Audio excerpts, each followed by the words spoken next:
Good morning, Hampton Roads. How's everybody doing today? And welcome to Virginia's only local real estate investing podcast, where we get to talk about local investors, local deals, and all things local. I am your host, the founder of the Master Investor Academy, and author of my best-selling book, Work Just Gets in the Way of Making Money, Scott Jelinek. If you have any questions, comments, things you'd like to discuss, properties you would like to sell, feel free to text me directly at 757-699-4227. That's 757-699-4227. So I got several things I want to talk to you guys about today. But first, before we do, I want to tell you where I had lunch yesterday. So I was with Kevin and we were in Norfolk looking at a house over in Poplar Hall. You guys know where that area is. And so we were talking about where are we going to go for lunch. And that's right by Janif, right across from Military Circle Mall. Well, we went to an Indian restaurant that his brother recommended him called Tamarind. I wrote it out here so you can see how it's spelled. Tamarind. Tamarind. I think I'm saying it right. Anyway, I like to eat a lot of different foods. I have never really had a great experience with Indian food. Every time, mostly I eat out lunch, not too much for dinner. And it seems every time I go to an Indian restaurant, it's just a buffet and I'm slopping a bunch of stuff on and I don't know what the hell I'm getting.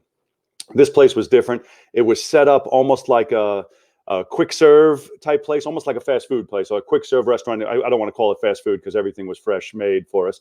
But it was absolutely fantastic. So if you like Indian food, or if you think you may like Indian food, I highly recommend it. It was absolutely fantastic, and I look forward to going back there again. Unfortunately, I'm not out that way too often, so when I'm out that way, I'll go back there again. But it was the best Indian food experience I've ever had, and I look forward to eating it again. If you're into Indian food or interested in trying it, I thought it was fantastic.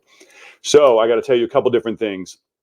One, I can't wait to tell you about a check I just picked up, but another one that's very, very relevant, and I need to share it with you guys because it is of the utmost importance that this is something that I teach, but I want to make sure that you actually do it. So I had an appointment, and my wife set the appointment. Again, we have strict rules that we follow, and my wife was fantastic with it. So it was a web lead, came from the internet. Somebody from our website filled out a form. So I got it immediately, and I did some quick 2-second research. I'm not saying you had to do that, but immediately I was like, "Oh, this is a good deal." So I screenshotted it and sent it to my wife because normally she's the one that calls and makes the appointments. And I told her, "Good deal, call now." And so she literally pulled over her car because that's, the kind of crisis mode it is. When we get a good deal, we want to go and get it. So she pulls over her car. She's with my son, just picked him up from this basketball camp he was in. And she talks to the guy for a while and sets an appointment for me for the next morning. So I go out there and meet with him. He inherited the house. It's been vacant for a couple of years, and the house is a train wreck. So part of our process, as you guys know, if any of you guys have ever been to my events or done my training, part of our process is we always try and find their pain, and then we try and get their expectations. Well, when I asked him his expectation, generally, you guys know how that goes. Do you by any chance have a ballpark figure how much you're hoping to get for the property? He let me know two things, which were shocking, which is why I wanted to share with you. He said, "Well, I got an offer from a guy over the phone for 70 grand. And he said the guy wouldn't even come out, and I'm not dealing with anybody like that over the phone." And then I had another guy come out. I don't want to mention his name because, again, he's local and I know him.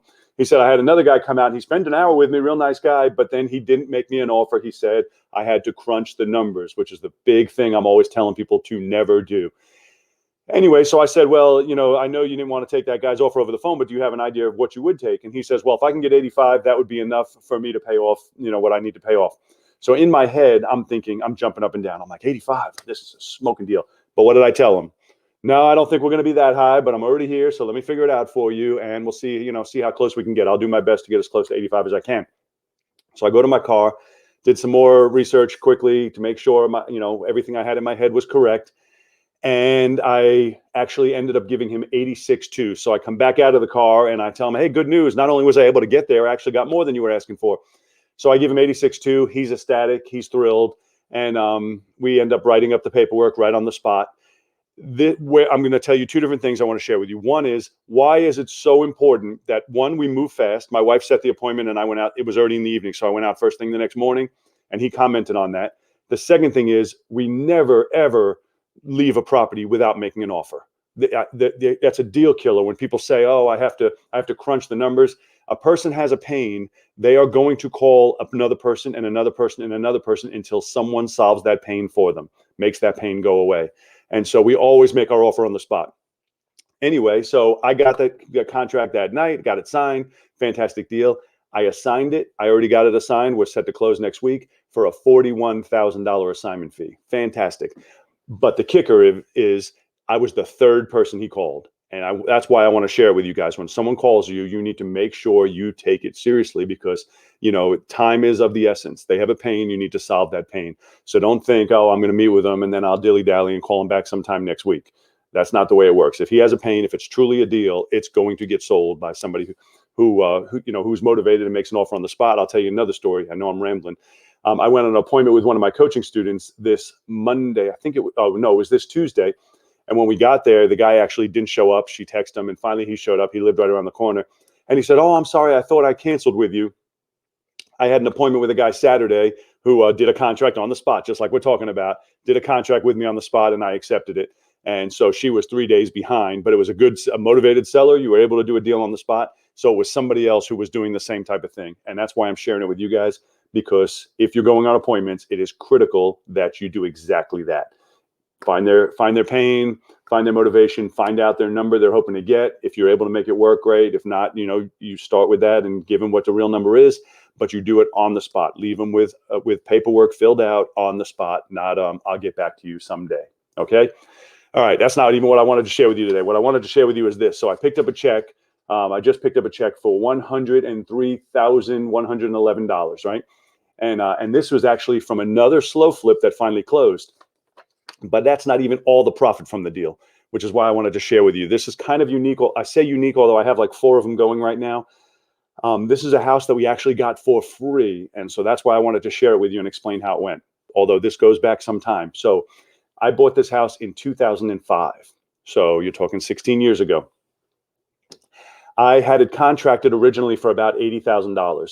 Title search comes in and they owe over $100,000 in medical bills, judgments, tax lien, all kinds of stuff leaned up against the property.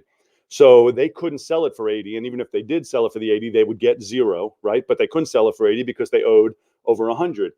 So I ended up doing something which is interesting, and not a lot of people teach this, and that's why I'm sharing it with you. I bought the property. Everybody knows buying property subject to, right? Where you're subject to the existing mortgage. I bought the property subject to the existing liens. So what happened is I had a closing. All the liens stayed against the property. I paid nothing for the house, right? I had to make no monthly payments. I had to pay nothing. I immediately sold it in the slow flip program, and I put somebody in, and I believe I sold it for $129, or it might have been $139. It was a while ago. I think $129, $139. And they have been paying me $875 a month for, 16 years now? 16 years. They've been paying me $875 a month. Well, I had no mortgage to pay because, again, I took the lien subject to, not a mortgage subject to. So I had no mortgage to pay. So I got to keep that $875 every month for the last 16 years, which came out to a total of $168,000. But then the market's good right now, so they put the house up for sale. They put it up for sale, and it sold for $225,000. So they did good. But they renovated it also. They spent a lot of money. They spent a lot of time there. But they sold it for $225,000. When the title search came back, there was no liens, no judgments, none of those things, because they fell off. The judgments only stay on a property for X amount of years. If it's against your own property, the typical rule is 20 years unless it's renewed. If it's a property you buy subject to existing liens, they stay on for 10 years from the date of transfer. At least this is what I've been taught. And now I've proven that it worked. So I paid nothing for the house, but all along I believed I had $100,000 worth of debt I'd have to pay when we sold. Title search came back in completely clear. All those judgments that were against it 15 years ago have fallen off. Nothing was against the property, so I owned it with 0 debt. So when they sold it, they only had to pay me their balance, which was on an amortized schedule from when they moved in, and their balance was $103,011. So that is what I ended up walking away with a check. So I got $168,000 over the last 16 years, and then walk away with a bonus check of $103,111. So I wanted to share that with you because so many times people miss that opportunity when you're coming across a deal and the title search comes in and it's bad. there's stuff leaned up against it. And the person's basically like, well, I can't sell it. I'm just going to walk away. That's it. They're like, well, I can't sell it anyway, so I'm just going to walk away from it. You need to keep this in your mind, because when you get across that situation, you say, whoa, whoa, we have another option. What if I take over those lien subjects? I know I only offered you 80, but what if I pay the 110 by taking over all $110,000 worth of those liens? You're not going to pay those liens, but you're taking them over attached to the property. And so they get out of it. And sometimes you could even, and I've done a couple where I've said, oh, I'll give you $2,000 or I'll give you $5,000. And I do that. So they have an incentive to come sign if they're just walking away anyway. I have another house I got completely free. It had it sounds like such small numbers, but it had a $20,000. I was buying it for $20,000, and it had a $22,000 lien, one of those VHDA where they gave him money to put in windows and a roof, and there's zero interest and zero payments due, but they have to pay it, I think, whenever they sell the property. But when you bought it sub 2, it was never registered. So we have that lien still against the property. From day one, I have nothing invested in the house, and I collect rent every month, and I get to keep it. And I have it sold on a slow flip program for, I think, $69. And if that person ever was to buy it, if that lien still showed up, I'd have to pay it. But I got the house with $0, and I get to keep, as if it's free and clear, the full payment every single month.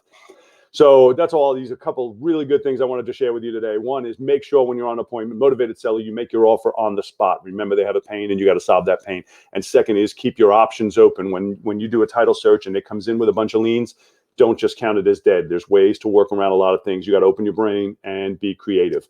That's all I want to share with you today. I don't know if I told you guys yet, I am having a live event here in Hampton Roads. It's going to be in Chesapeake. It's going to be toward the end of September.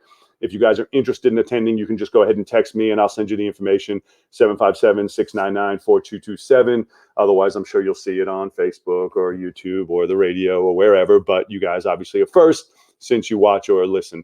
That's all I got for you guys today. Have an absolutely fantastic day. Do something today your future self is going to thank you for. The real estate market is changing and we're heading towards some crazy times. We're going to make a lot of money these next few years. So thank you for watching, and I will see you guys soon.